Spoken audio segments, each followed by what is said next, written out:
কিশোরীকে গণধর্ষণের অভিযোগ, গ্রেপ্তার 4। দুর্গাপুর থানায় বিক্ষোভ বামেদের, ঘটনাকে ঘিরে চাঞ্চল্য দুর্গাপুরে। তদন্তে নেমে দুর্গাপুর থানার পুলিশ 4 জনকে গ্রেপ্তার করলো। ধৃত 4 জনকে বৃহস্পতিবার দুর্গাপুর মহকুমা আদালতে তোলা হলে বিচারপতি 6 দিনের পুলিশি হেফাজতের নির্দেশ দিয়েছে। অভিযুক্তদের দৃষ্টান্তমূলক শাস্তির দাবিতে দুর্গাপুর থানায় বিক্ষোভ দেখায় বামেরা। অভিযুক্তদের দৃষ্টান্তমূলক শাস্তির দাবি জানায় বাম নেতৃত্ব।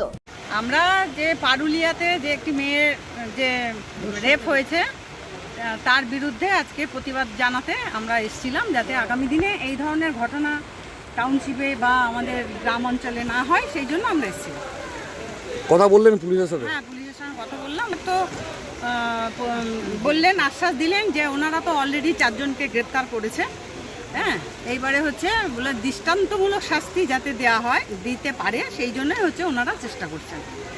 আমাদের হেল্প করতে বলেছে, যে আপনারা যদি হেল্প করেন সেইটা হচ্ছে আমাদের করতে হবে, যাতে আমরা দৃষ্টান্তমূলক শাস্তি দিতে পারি। দৃষ্টান্তমূলক শাস্তি পেলে তবেই তো মানুষের ভয়টা হবে যে না বলবেন। সিপিএম খায় না মাথায় দেয়, এটা বাংলার মানুষ এখন জানে না।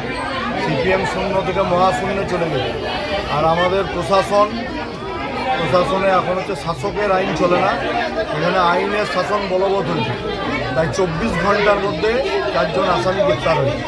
আসামিদের আমরা বলবো সকালে ধরুন এরকম আসামিদের আর বিকেলে খরচ করুন, নাহলে সিপিএম তৈরি হবে।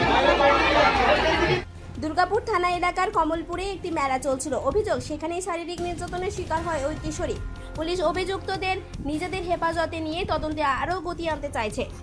দুর্গাপুর থেকে অনুরাধা সেনগুপ্ত রিপোর্ট, খাঁটি খবর।